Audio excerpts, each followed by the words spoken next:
Now, ladies and gentlemen, in the newest Oh, episode of Rich and Facts, I bring on one of my best friends.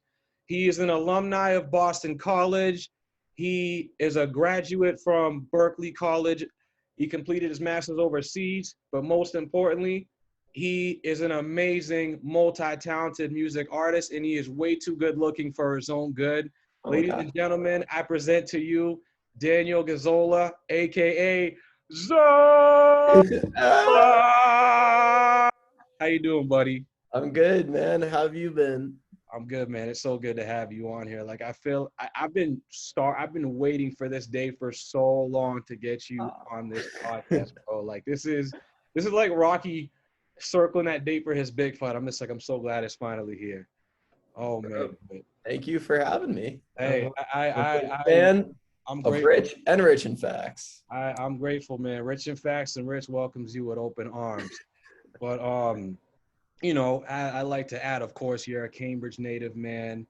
And it was only a couple years ago where you really took music to the level where you're at now. You've got songs that have basically hit hundreds of thousands of views on Spotify. You've opened up for big time artists, which we'll get into specifically later.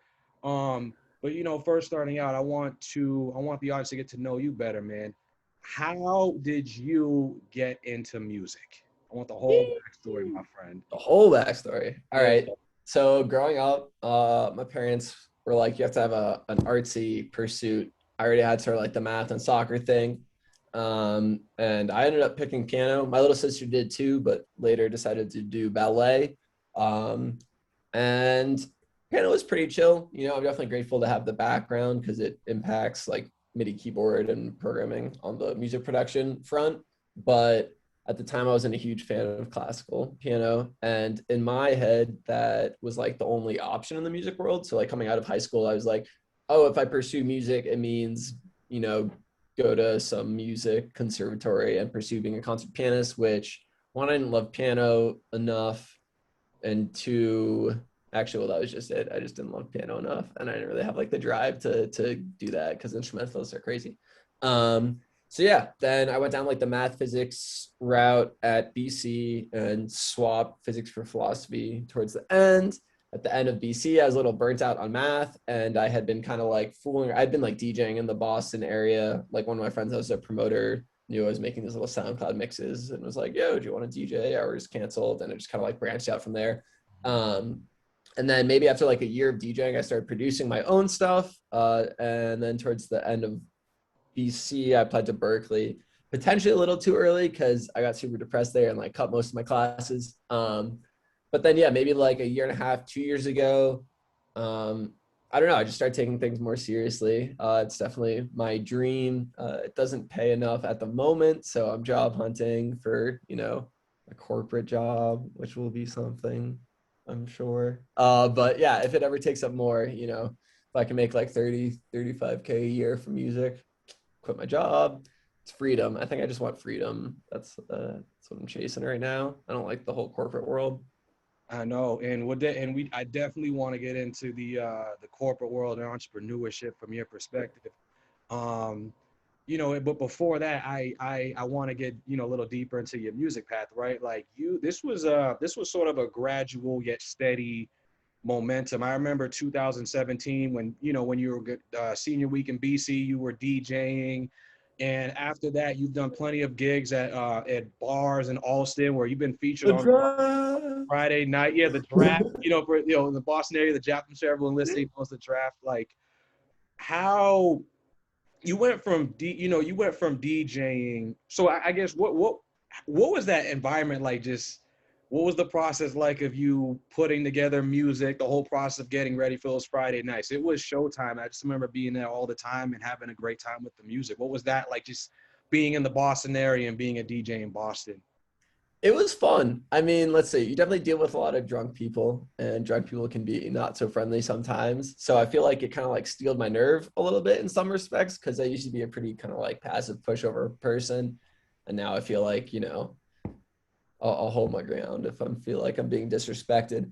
But yeah, DJing around the Boston area, it the first couple times I like prepped and had stuff worked out, but once you get into like the flow of it, you can kind of wing it, you know, like basically when you DJ, how you transition is you take like the first like 16 or 32 bars of a track. This is like in general, and then mix like the intro of one track with the outro or like the end of a section of another track, and you just kind of like smooth that process over. So once you get used to that, you can sort of like pretty much wing it at bars and clubs. If I ever get to do like a festival and play my original music, you know, the first couple of those will definitely be planned out because I'll be a nervous wreck. But yeah, and then you have like sets of like 2 or 3 songs that just like work well together where you're like, okay, if I need to set shit off, you know, I can resort to this real quick. Well, that's where I was gonna go with that. So it sounds like you have a playlist of songs that you're basically gonna roll from shows on to shows over. Now, as far as the crowd, because obviously, you know, with drinks and the vibe of the night, people can either really want to turn up or they might want to lower it a little bit. So do you have songs where you're like, okay, when you feel that the crowd is really ready to rile up, you got this song in the back ready to just go boom and set people off? Is it kind of like that? Yeah, there are a couple of them. You know, like the last time I was DJing a lot was college age, which I feel like throwbacks are pretty big. But yeah, for chill stuff, I usually play like house shit, like deep house stuff. And then yeah, for setting people off, when I was DJing in BC and playing like college bars and stuff, it'd be, you know, like Mr. Brightside, like Super Bass, Get Low. What else? I can't think of a lot of stuff off the top of my head, but Yeah. you know, stuff like that. Bieber stuff is popular. It's Whatever funny, was on the radio 20 years ago. it's funny you bring up throwbacks because, you know, at Colby Sawyer, people love throwbacks there too, Yeah, like, to the point where I'm like, see, my roommate was so hip to music, so I always got the newest stuff coming out. So that would kind of annoy me sometimes. I'm like, all right, man, like, I don't mind a throwback, but at that point, since I was always so like kept up, I get it though. Like throwbacks are huge in college. Now, in this, you know, in this business of music, and you touched on it, it sounds like how important is it to be mentally tough and have thick skin? Because, you know, you talked briefly about how when you were DJing in the Boston area, there were times when, you know, for example, you'd have some drunk people giving you a hard time. I guess I kind of want to open it up and say, how much how important or how helpful was it for you to get that experience being in that environment where it could be hostile at times, as well as DJing while you were in college as well? How important were those experiences to what you're doing now? I think, well, it's pretty unrelated to what I'm doing right now because I'm pushing the original music production pretty hard. Which I think like the idea with that is if, you know, you get enough fans from that, you get to be able to start playing shows, and it's this like whole cyclical effect. But yeah, like once I, you know, hypothetically, hopefully, knock on wood, get back into like the live playing scene, it'll definitely be helpful just in terms of like keeping a level head around difficult human beings. Also, like sometimes the nightlife industry can be a little sus, so you know, navigating that is definitely a good skill set. Yeah, and I correct me if I'm wrong. This was before you started making your own music, but fun fact, one of your songs opened up for one of arguably the greatest EDM artist of all time, right? Marshmello. And you had a song that opened up at one of his concerts, if I'm not mistaken. Yeah, so he came for like a show at BC, and then I got to like open a set for him. It was more like I played other people's music, but that was like one of the events that was like a catalyst to me wanting to produce my own music, because I got on the stage and I just had like a shit ton of adrenaline. I was so amped. I remember being like sober as a duck because I was like, I don't want to fuck up in front of him. Yeah. He ended up being mad late, so like it wasn't an issue. But yeah, it definitely helped promote that. And then that tied in with the college DJing. It was just like people were starting to be like, oh, like Zola, you're a dope DJ. And I was like, I mean, I guess, but you know, what's that mean? I don't make my own music.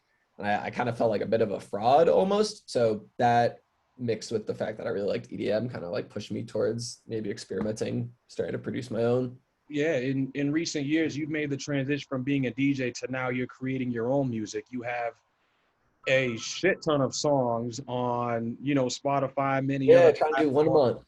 Some of these songs have had hundreds of thousands of views, and it's crazy. Talk to me about how you made the transition from being a DJ to being an independent artist who creates his own songs.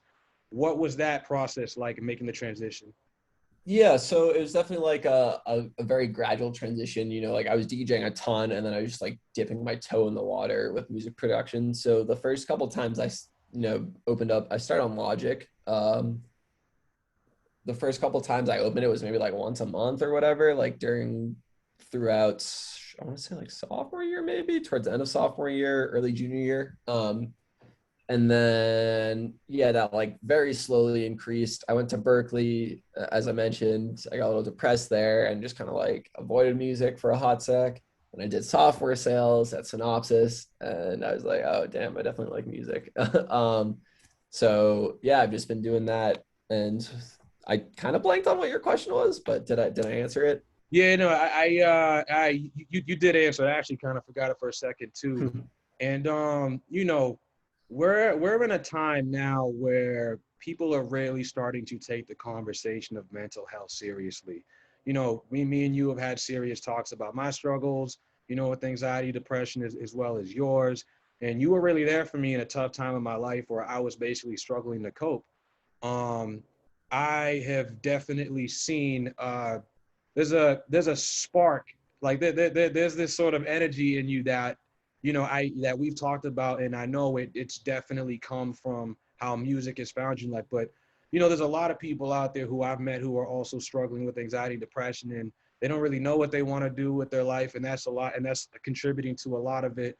I want to talk about, you know, your experience and, you know, how, I guess, how hard was that for you when you were overseas in grad school, and you know times really got tough? Like, was, you know, I'm sure like it, I'm kind of rambling right now, but I want to know more about what that was like for you in life, and how is that sort of, you know, yeah, man, this sounded a lot better in my head, but Oh, fine. I guess, you know, I want to know how important was it, I guess, for you to find music, and as far as, you know, your mental health, like what was that like, just, you know, kind of being depressed in college? Because I went through that, especially in college, where I didn't want to have anything to do with media when I graduated. Like, I was burned out, I was done. It was depressing, it was dark. It was very tough, and it like I was out of that business for a long time. I'd like to hear your, you know, your sort of side of the story. Yeah, definitely. So Sure. like mental health is definitely something now that I'm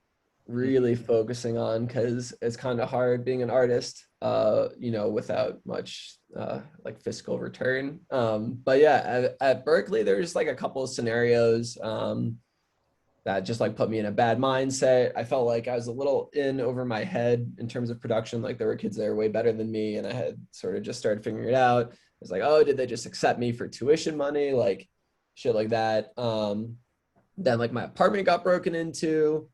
Like a cab drove off with a bunch of my luggage and music shit. I was having some relationship issues. There's like a lot of shit like stacked up. So I started just like skipping all my classes and playing video games with like Tyler and the homies, which Yeah. was definitely a form of escapism, but whatever. Maybe it's what I needed at the time. And then now with like the mental health stuff is more just like I'm a very like impatient person, and a pretty harsh critic of myself, I think I would say. So it's like very hard to like balance. Like I feel like I sometimes I pick things up quickly, and music there's just like you can't really like rush the process. Like it just I don't know. So it's hard, putting a song out a month, like pseudo busting my ass while like trying to worry about being unemployed and having a job, and then just like not getting much recognition in return. This year definitely in particular has not been good for upcoming artists, just because there's no shows and shit. But yeah, I'm hoping Denver changes up the scenario a little bit, and then I'm trying to just like I meditate, take it easy.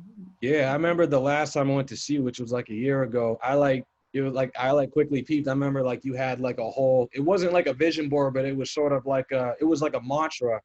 Yeah, you know, if you want to show the camera, and I thought that was so powerful because I think that this, especially for an artist, when whether you're an artist like yourself or you're a broadcaster like me, we are in a business that does drive itself from people's approval. They're, like, you're looking to get people to invest in you. And that can be very emotionally draining because on the one hand, you want to, we're not taught how to love ourselves and to know how Yeah. to give love or receive love. So, you see, there's a reason why people are starting to be a lot more outspoken with their struggles with self-esteem and anxiety, depression, because we're never taught these things. And it's especially tough when you're an artist and your business basically requires you to, in some ways, be a people pleaser. Yeah. And it seems like you've gotten a lot better at balancing, you know, making sure that you're taking care of your own health and your own happiness and your own well-being, and not totally making about everybody else and everything. And that's kind of the war that artists and content creators like yourself have to sort of navigate. And you have been, been more outspoken about that with your friends like myself. And that's one of those things that inspired me to put out my documentary, because it's made me understand that we need to have these conversations, because you might not realize it, but someone's hearing you talking about your struggles, and that makes them feel more comfortable talking about theirs and thus getting help. And I think people like to see that even more from people they might think like celebrities or artists that might seem like they have everything together. It's really good. It just works itself out. Yeah. Yeah. No, mental health is super important. And then also, yeah, as you said, with like celebrities and artists, I feel like there's like this innate kind of quality of, yeah, wanting to please other people because, you're making stuff for mass consumption. And that is sort of like the metric that dictates whether or not you can do it for a living, to a certain extent. So yeah. Yeah, and you brought up the financial aspect of it too. Especially when you want to be a creative entrepreneur like yourself. Many people, whether it's artists or YouTubers or influencers, you don't get the money right away, and it's not guaranteed, and that Yeah. can be very stressful because you in some ways you're working harder as an independent than you are for a company, because if anything fails, you can't blame your coworker, you can't blame your boss, you can't blame the company. It all directly falls on you. And especially in our field, whether you want to work up the corporate ladder or not, when you're in that sort of production company, we both know the jobs don't pay anything in the beginning. It's not till you get your second or third even for the job where you can probably think about buying a house. How, I guess, but that also, I think, makes entrepreneurship so admirable in my eyes, because it takes a lot of mental toughness and fortitude to go that route. What, for me, entrepreneurship means a lot of things. You said freedom. What does entrepreneurship in that sense mean to you? Yeah, I guess close to freedom. So the way I think about it is if you work for a salary or a company, you're in some way serving a creative, like higher up the end, like the person that founded the company, the CTO, in whatever aspect, if they were creative with coding, with marketing, with product development, whatever. So I think entrepreneurship is like at like a very core level being like, that creative, that person that like, has their business. And yeah, a big part of that for me is definitely independence and freedom. I've had like a couple work scenarios where I don't know, I've felt like a little smothered by managers.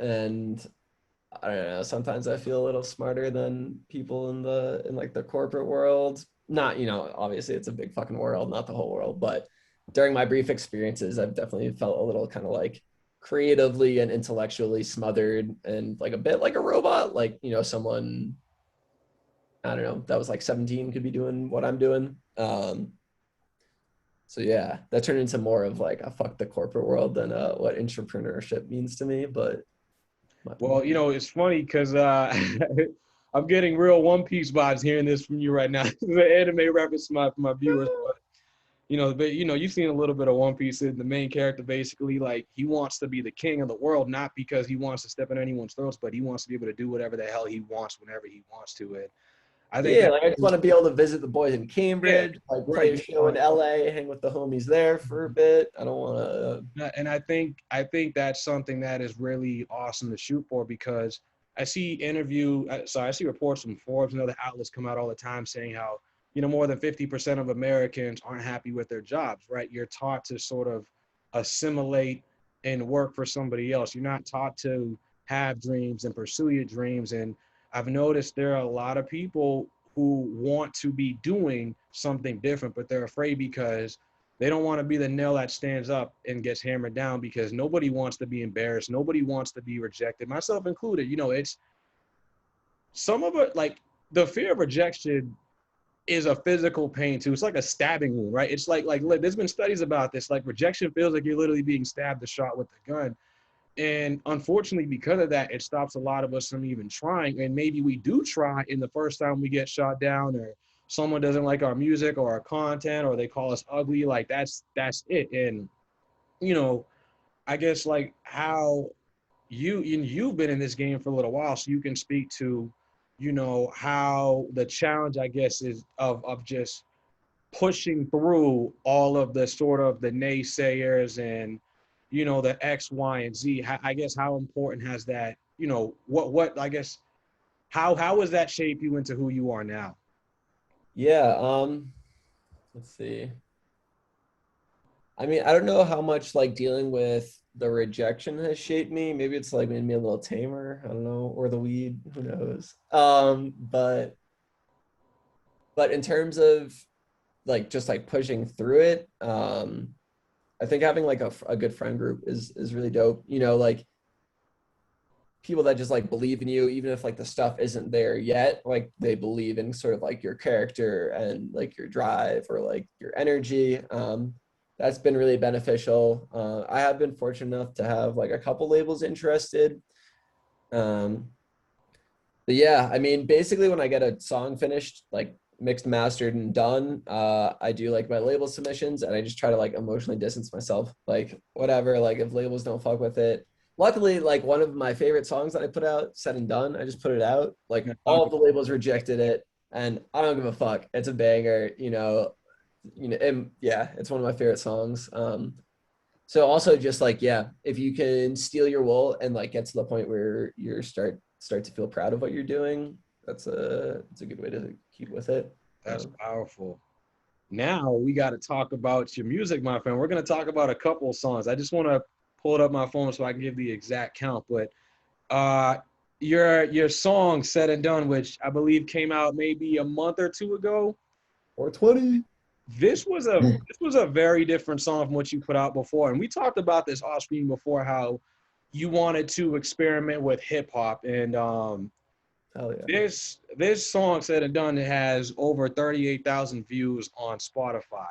And honestly, like this every song you put out to me is better than the one before. Like I literally enjoy every song you put out more, and I mean that in a positive way. I feel like you're getting better with each song, but I know you're particularly very proud of Said and Done. What was it like putting out this song? Because the other songs, you know, were a little more EDM centric. This one was a lot more hip hop. Juice World, you know, there's Juice World inspiration here. What was it like making this song? Dude, it was awesome. This one is just like one of the ones where like the different elements like just came together. Yeah, this past year I've been listening to like a lot of kind of like sadder, like more kind of like emo rap, like Juice World, like some of the MGK stuff, Black, Trippy.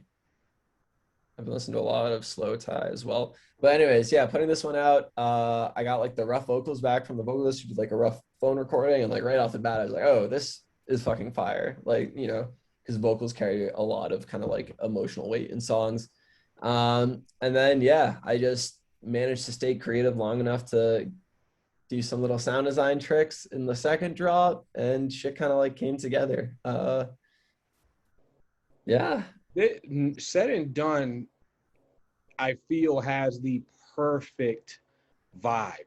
It can be a nice cool down song when I'm driving to get groceries, but I could also put this on at the club and like this could go off, right? Like this could be a jam at 11:55.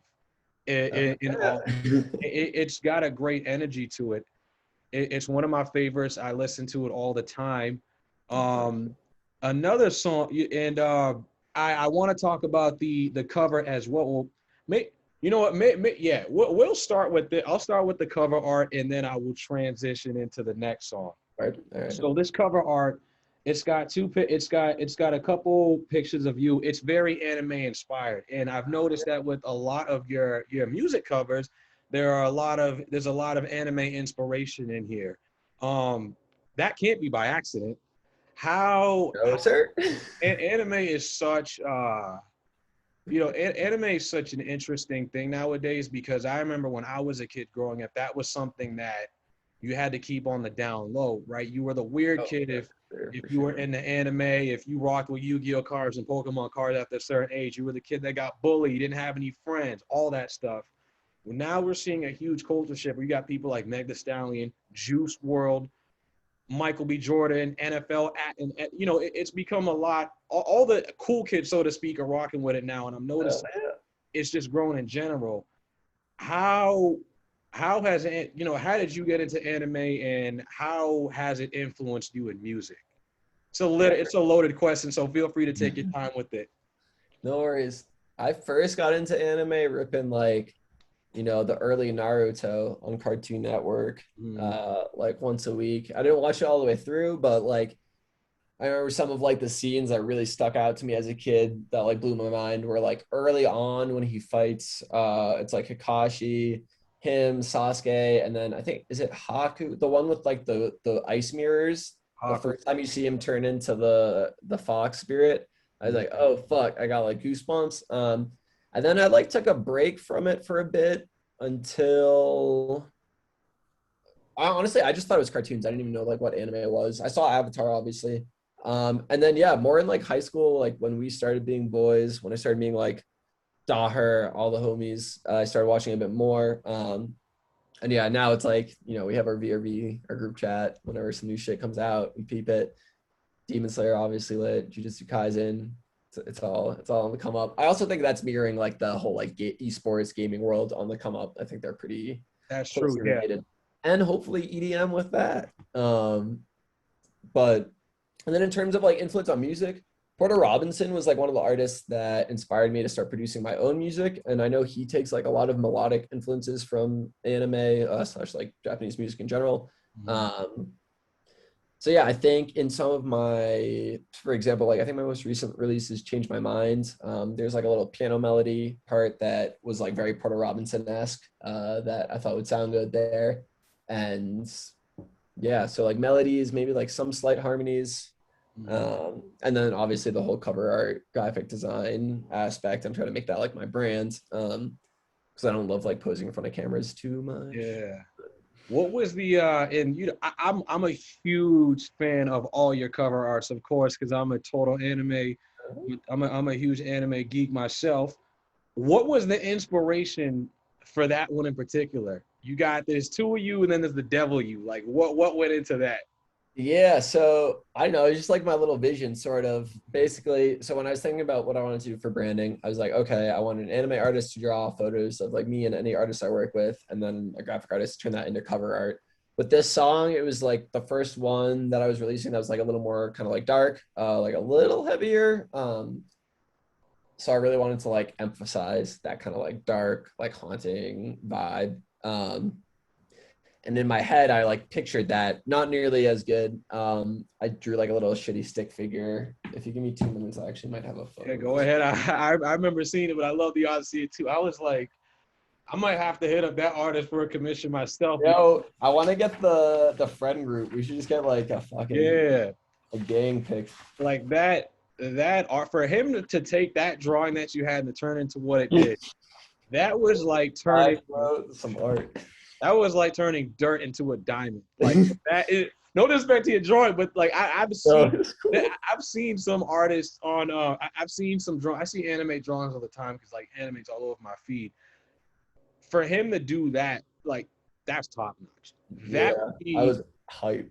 I watch a lot of anime content and so much of it is how hot your thumbnail is.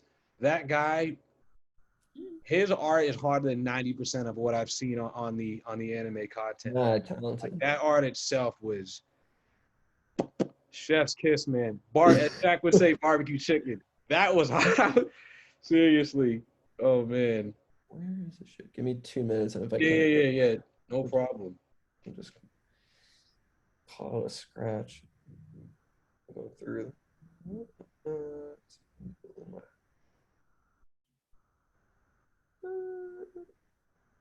anything.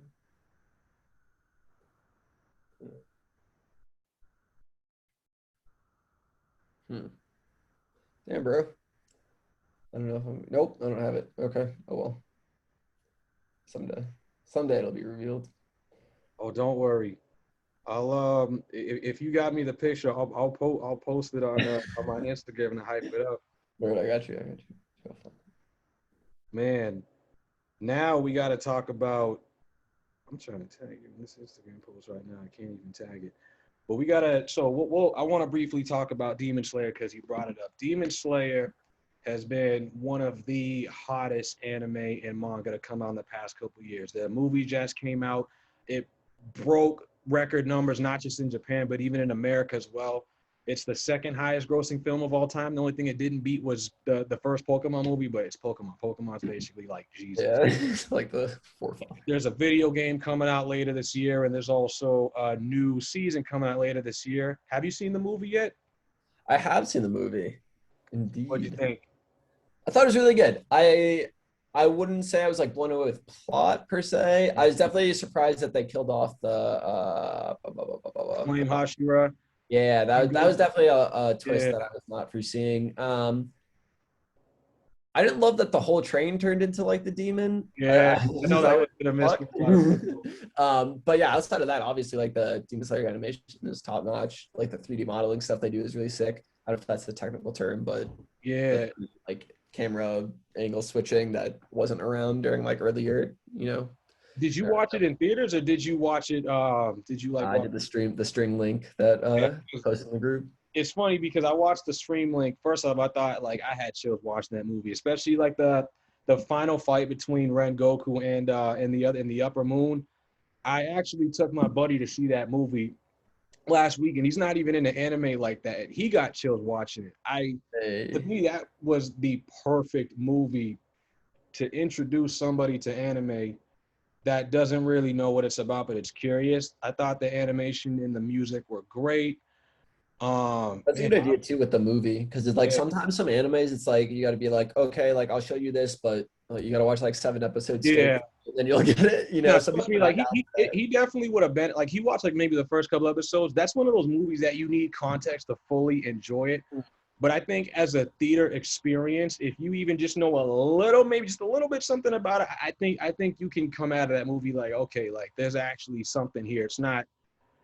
This is still a cartoon, but this is actually a pretty badass cartoon. And like you said, like him dying, like the flame pillar dying at the end was just, it was one hell of a cliffhanger, man. That he went out like a boss. So I mean, I guess like what are you most looking forward to for season 2? Like this is a highly anticipated season. Yeah, let's see.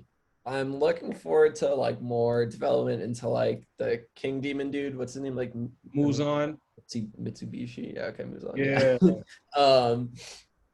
The dude like Michael Jackson. yeah. I want to know like a little more about him. I'm interested to see Nesco's like powers develop a little more.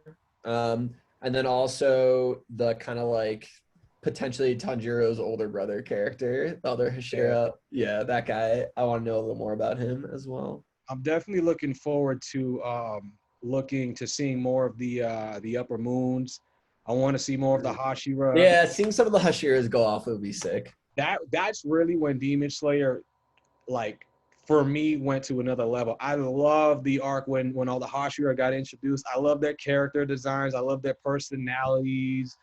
I hated them obviously because they tried to kill Tanjiro's sister, but they were just so dope. I'm like, I can't wait to see each of you guys in action. I hope we get as many episodes for season 2 as we got for season 1 because there's still so much story to tell, and I want them to basically adapt all of it. I haven't read the manga, so I'm just going into this blind. I just can't wait, man.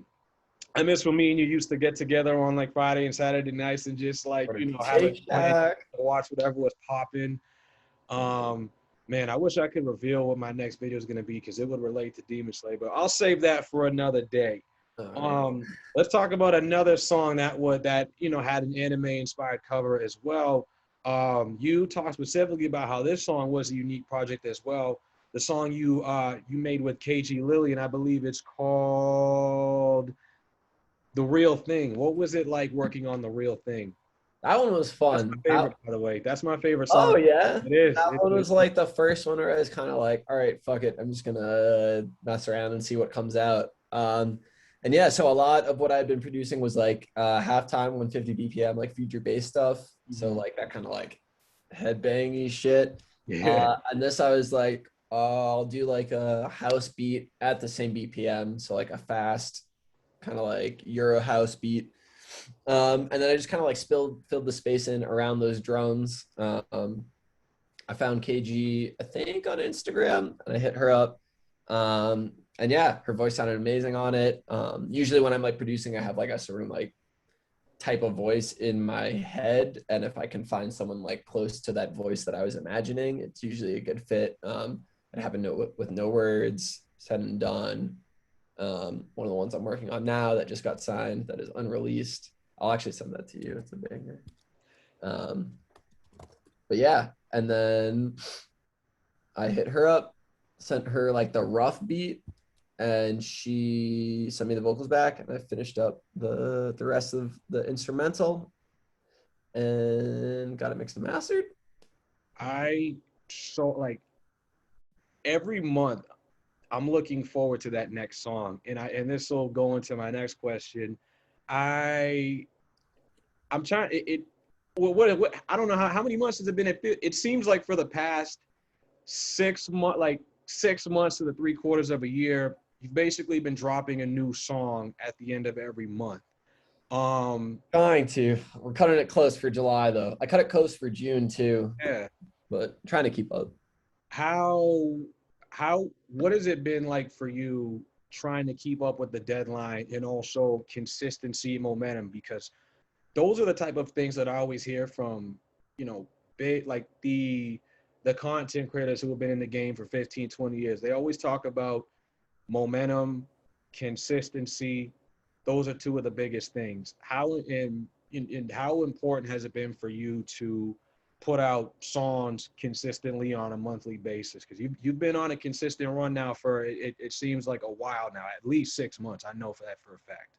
Um, yeah, it's tough. It's hard because like there's an aspect of it that isn't on my kind of like timeline. So like hypothetically speaking, if I send like an instrumental or an idea to a vocalist and they take like 3 months to do it, then I sort of that timeline gets fucked a little bit. But I'm trying to keep up. It definitely adds a little stress just like thinking about like, oh, what am I going to release next month? And then also like, oh, am I pitching this to labels? Because if a song gets so like one song just got signed to a label and they're like, our release schedule's booked for the next 5 months. So like that comes out in October. So I'm set for October, but I'm still worried about July. So that's definitely a little stressful. But it's not the end of the world if I don't get one out a month. I just try to stick to like the goals I set for myself if Yeah. possible.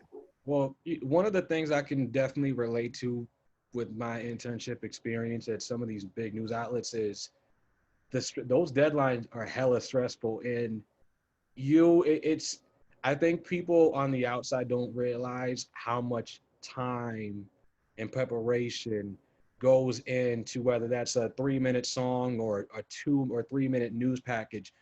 In news, you're basically out there shooting all day, doing interviews all day, having to drive to such and such. In music, you're going through so many different types of beats and melodies and, crisscross, that cross, with the back of your mind that, yo, this has to get done by a certain amount of time. And so you're always balancing the deadline aspect with making sure that you can get something out quality. And there have been times, there are times when you release you release something on news or you release a song and you hear stories how, maybe you had to sacrifice a little bit of quality to meet the deadline, or maybe, or even something like that, you had to extend the deadline so you could kind of turn out to be. And that's just another thing that I really do admire about you, is you are holding yourself to that standard. But also I understand how difficult that shit really is, and it also makes me, you know worry is probably the easiest word I can use. I guess it's something that I'd say I'm mindful of, because even just in that short time I was there, I know how stressful that can be to have to keep up with that. It's the nature of the beast. but it is a very deadly beast with fangs. And so but I do want to say that so for me as a fan, it just makes me so excited to know that there's a new song coming for you. I get so amped for it. The bi-week beast that you put out. Now I guess we can talk about the way how you've been promoting yourself. Your Instagram is basically how I keep up with everything that's going on with you. How important is the marketing aspect of the brand that you're trying to build, or just brand building in general? More important than however important I think it is. I hate it. I hate brand building and I hate social media. Like I don't mind like social media with like on an individual scale, like sharing with my friends, shit like that. But it kind of sucks that like I have to be busting my ass in like something that I'm not trying to like make it with, if that makes sense. Yeah, Like I'd prefer to be busting my ass on music and that be the only thing I have to worry about. But yeah, trying to keep up with posting weekly on social media. Like I tried TikTok for a week. You know, Instagram is like I can barely manage that. So I'm just hoping to like generate enough plays and hopefully like get some label interest or like someone on board to help out at some point in the future. But for now, I have like a weekly post schedule. I try to do like a bi-week beat, a gaming post, a bi-week beat, a personal post, and then, you know, like sprinkle in posts about upcoming releases in there. And try to spread that out, but it's definitely something I struggle with and something I'm not super amped about is part of like the dream. yeah. Well, I feel the same way as you. I like social media for posting jokes and memes and posting pictures with my friends. Despite what people may think on from the outside, I actually hate posting when it's for brand promotion. I wish I could just do that. I wish I could just do the product and have I don't know and just have someone else market it. I hate having to do that myself. Yeah, exactly. I think it's just one of those. It's just one of those things where I don't. I just don't feel comfortable marketing myself. I wish there was someone else who could do the marketing for me and I could just do it myself. I'd rather, if I'm gonna post on social media, I'd rather just be jokes and just shits and giggles with my friends. I don't like that portion of the business aspect of it. It just, and I think that kind of goes into this. I don't want to feel like I'm a people pleaser kind of thing. Yeah. I just want the work to speak for itself. But you know, fortunately or unfortunately, the marketing is just as if not more important than the actual work itself, because there are plenty of famous people out there who are not very good at what they do, but because they are so good at promoting themselves, they have a great promotion team, which I don't want to discredit that either. They're able to market themselves so well that they manage to stay at the top of the food chain. So, I think it's important. Yeah, it's definitely an aspect I'm not too fond of myself either. But, for what it's worth, like me watching you go about it, first off, I think you're doing a great job. And it also inspires me to, Okay. keep up posting for my brand and things of that nature as well. Um, we've definitely got a lot of the, and I don't know if you want to talk about this now, but it sounds like, but you've got a new song coming up soon. It sounds like it's going to be dropping either at the end of this week or next week. Oh yeah, yeah. It's another track with KG Lila, and that comes out in 6 days, 5 days. This Saturday. It's out this Saturday at midnight. I'm hella looking forward to that one, bro. Like I cannot wait, man. I'm Okay. really amped for Let me know that. what you think. I'm excited to release Yeah. it. Seriously, like that's the first song you did with KG Lane was my favorite by far. And it sounds like she's also a pretty big anime fan herself. So I thought that was a little nice touch as well. Yeah, yeah. KG's cool. Yeah. Um, Now we're about to get to the I would say the final act of the interview, so to speak. This is cool because I feel like this is honestly the most natural I feel like my interviews have ever done. Normally Oh yeah, it's easy to I'm talk kind to of you. structuring it, but it's just smooth, man. It's just smooth. Let's see. Well, man, I feel like I'm kind of getting nervous because this might actually be my last question. Let's see. Well, okay. Perfect.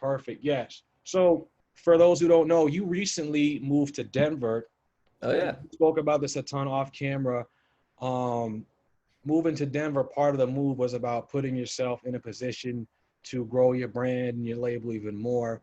Yeah. Fortunately, you moved out there in the middle of a pandemic. You talked about this briefly. I'll talk about the piano too. I got to remember to bring up the piano. I'll do that. I'll bring out the piano afterwards. But what is it? What has the scenery been for you as an artist in during this pandemic? Because you said it was tough. I'm sure it's been crazy. How, Um, how did the pandemic affect the music? yeah, it definitely took a mental health toll. I've just been feeling like, so I got COVID laid off and I've been feeling like super disconnected from people. And then like the whole music thing kind of like, I don't know, I feel like a lot of people in the world pursue things for money, right? And I'm pursuing the music thing for freedom and like, you know, in some sense, like freedom from money and like that like dependence on it. So it kind of feels like my values are a bit different than a lot of like the people that I've met slash like I went to college with and shit like that. So yeah, it's definitely taken its toll. It got a little intense because like I was COVID laid off and the dream is the music thing. So like at that point in time, like music was my thing and I wasn't making any money from it. So it just felt like it was like really hammering in kind of like the failure vibe, like mentally. Um, so yeah, I just kept like trying to like force myself to sit down for like longer and like more times a day, which I think is probably not good for creativity. So like this past recently, maybe like week or two, I'm trying to take like a week or two off and maybe sit down for like a longer chunk of time in one sitting as opposed to like multiple like 1 to 2 hour chunks. But yeah, COVID's been rough for sure for everyone, Yeah, obviously. I was COVID laid off too. I was struggling even harder with depression during being laid off, and I've seen so many reports, right? The anxiety, the suicide, depression rates have skyrocketed during the pandemic. You know, people who were dealing with this stuff before it went to a whole other level, and people who never dealt with any of these symptoms on a high level before developed it. So especially people like ourselves who are creators, like we feed off the vibes of being around people. I'm sure as a creator, you know, you've gotten ideas, inspiration just by being around friends or whatever, being at a bar or whatever. Not having that connection to be able to draw inspiration from is painful, and Yeah. losing your job is no joke either. One of the things I really wanted to emphasize, based on what you're saying, is when you so much of our life is that job itself. When you lose that during these times, it's like it feels like you're losing a piece of your soul.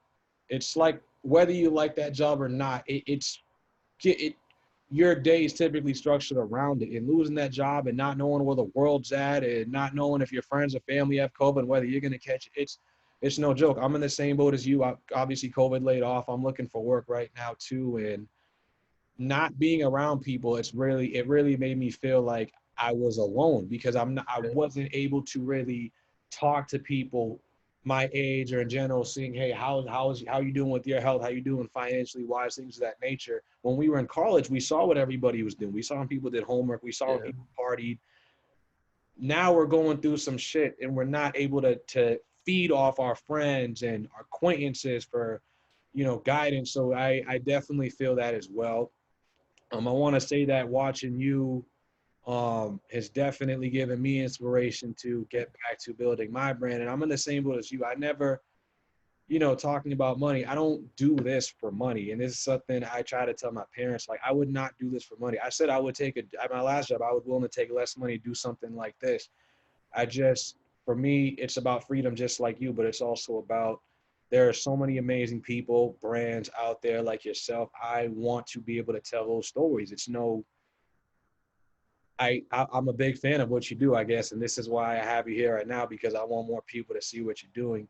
And I've met plenty of people who look up to you and they look up to people doing this type of stuff, and they need that. I want them to see what it looks like and that they can do it too if they try. It's not going to be easy at all, but it's definitely something worth pursuing.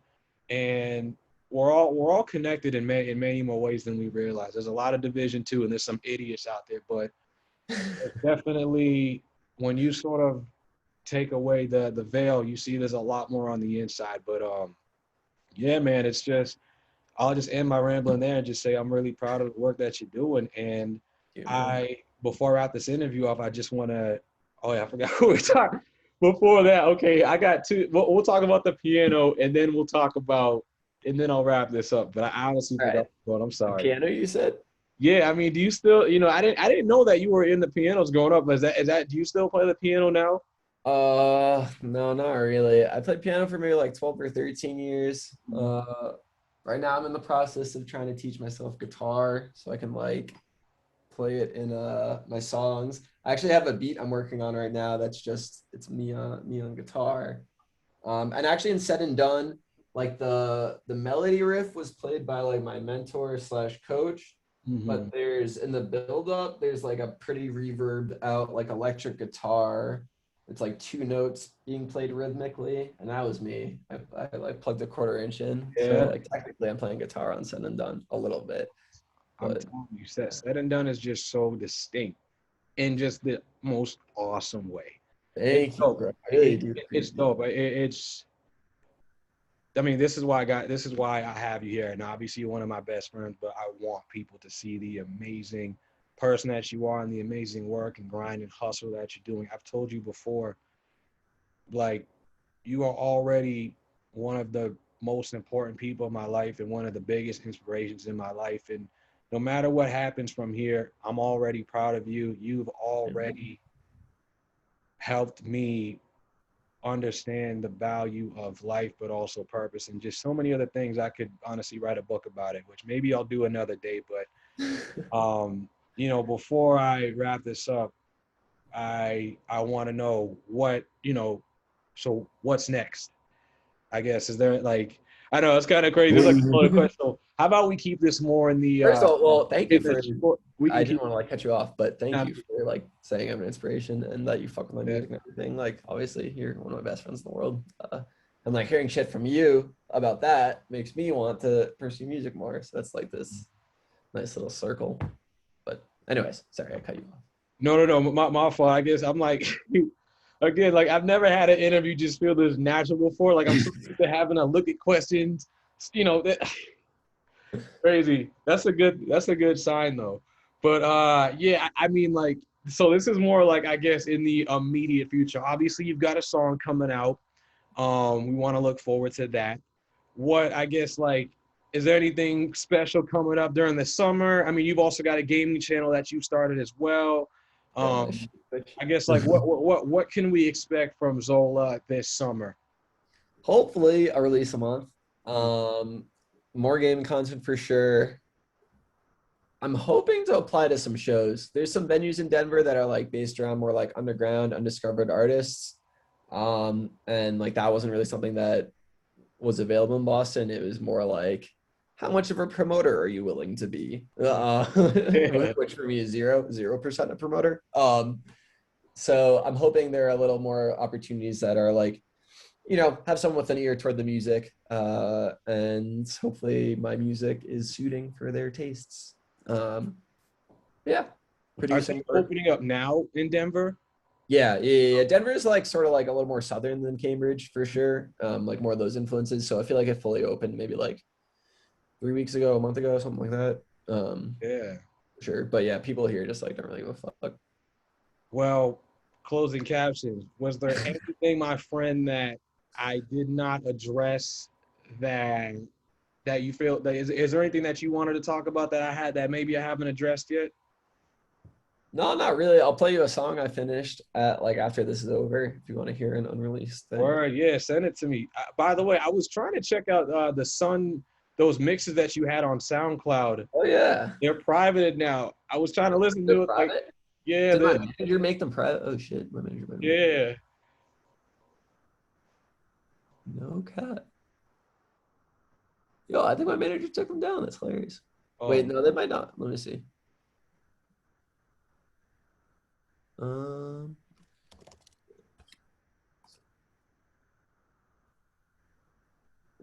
let's see. See if this link works. I'll send it to you on Facebook. word. Uh, Yeah, man. Whenever I go out anywhere, and whether it's my CSC buddies or whatever, I'm always bumping your music. Like it's literally it's natural to me. I'm going to the gym. I was bumping your song at the gym today. Like I'll bump it when I'm in the shower. I'll bump it when I'm Put driving. some weight to it. Yeah, like Hey. it's just natural, man. It's smooth music that I can relax to, but also I can, the hit the beat drop kind of music. Oh man, trust me. But yeah, bro. I've taken an hour and a half out of your time today. I cannot tell you how happy I am. What's today's Tuesday? I'm well. I know what I'm gonna release. So I'll keep that a surprise. But listen, man, we gotta get back on like on a Smash Brothers session or something like I'm that. down, bro. I just played Smash last night with Yeah, I let you guys down this past weekend. I know I would. Things happen, but we'll make something happen on Smash. Yeah. But yeah, bro, I love you, appreciate Oh, you, man, and I will find my way out to Denver soon. And oh before yeah. we wrap up, now I gotta, I want so my audience knows where to find you. Where can we find Zola? Yeah, for sure. Instagram, it's just Zola Music Official. All like one word, no caps, nothing like that. Same on SoundCloud, same on Facebook. And then Spotify, if you just punch in like Zola with all capitals, hopefully I'll show up. There's like 437 Zolas, but I think I've sifted through a couple of them. So I don't know if I'm on the front page, but it's a photo of me with a black background and short hair. Cool. Well, man, interview will be dropping this week as well as the new song. So big stuff coming up, man. And I'll give you the salute. I'll give you the mile high salute for right now, and we'll talk soon, bro. Talk soon, man. Thank you. Man, have a good night. All right. Peace. Peace out.